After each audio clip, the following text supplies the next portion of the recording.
प्यारे बच्चों, आज के इस वीडियो लेक्चर में आप सभी का एक बार फिर से स्वागत है।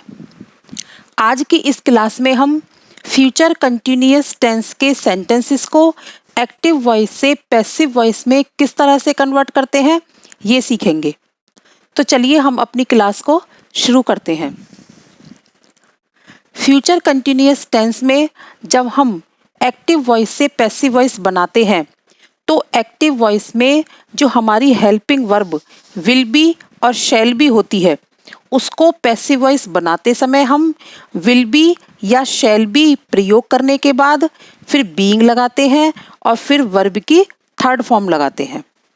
यानी कि सब्जेक्ट के अकॉर्डिंग विल बी और शैल बी, फिर उसके बाद बीइंग, फिर उसके बाद वर्ब की थर्ड फॉर्म। तो इस तरह जो इसका फॉर्मूला है वो किस तरह से काम करेगा, विल बी या शैल बी, फिर बीइंग, फिर वर्ब की थर्ड फॉर्म। तो चलिए इन्हीं सब बातों को ध्यान में रखते हुए कुछ एग्जाम्पल्स के द्वारा हम इन सेंटेंसेस को समझ लेते हैं, यानी कि इस टेंस को हम स्टडी कर लेते हैं। आपने मेरी पिछली वीडियोस में पास्ट कंटिन्यूअस टेंस और प्रेजेंट कंटिन्यूअस टेंस को भी अच्छे से समझ लिया होगा। तो चलिए हम शुरुआत करते हैं। तो यहाँ हमारा जो एक्टिव वॉइस का पहला सेंटेंस है वो है they will be playing the cards, यानी कि इसकी हिंदी में अगर बोले तो वे कार्ड्स खेल रहे होंगे। फ्यूचर की बात है, यानी कि फ्यूचर में ये काम हमारा कंटिन्यूअस हो रहा होगा।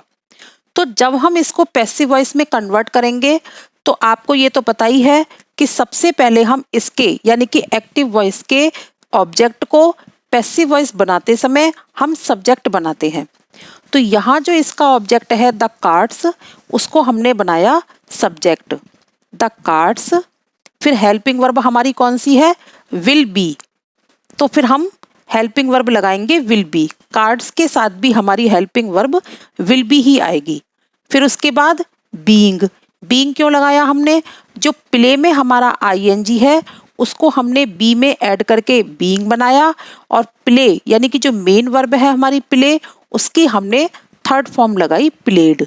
और फिर बाई देम, दे का इधर ऑब्जेक्ट में जाके हो जाता है देम। तो इस तरह से हमारा ये सेंटेंस किस तरह से बनेगा पैसिव वॉइस में, the cards will be being played by them, यानी कि कार्ड्स उनके द्वारा खेले जा रहे होंगे।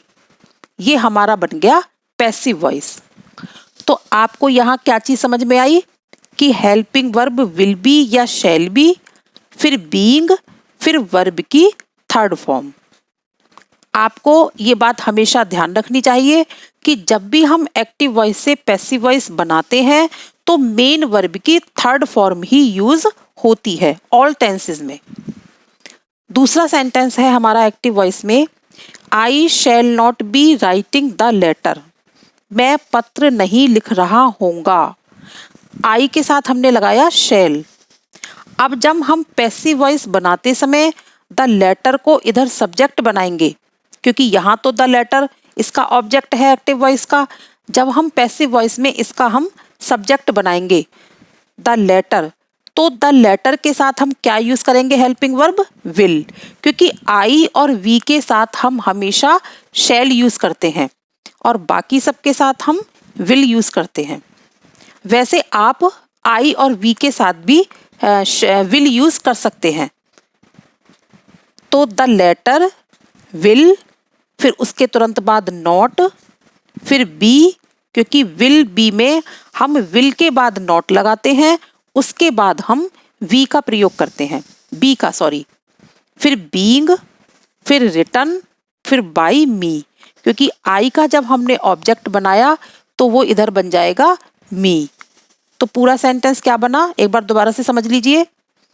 जो हमारा एक्टिव वॉइस का ऑब्जेक्ट है द लेटर, उसको पैसिव वॉइस बनाते समय हमने बनाया सब्जेक्ट द लेटर, फिर विल, फिर नॉट, फिर बी, फिर बीइंग, फिर रिटर्न, राइट की थर्ड फॉर्म रिटर्न, फिर बाई मी। इस तरह से हमारा दूसरा सेंटेंस पूरा हुआ। अब हमारा थर्ड सेंटेंस है इसका, will Sudha be listening the music? क्या सुधा म्यूजिक सुन रही होगी? Interrogative sentence. तो द म्यूजिक के हिसाब से हम हेल्पिंग वर्ब लगाएंगे क्या? विल।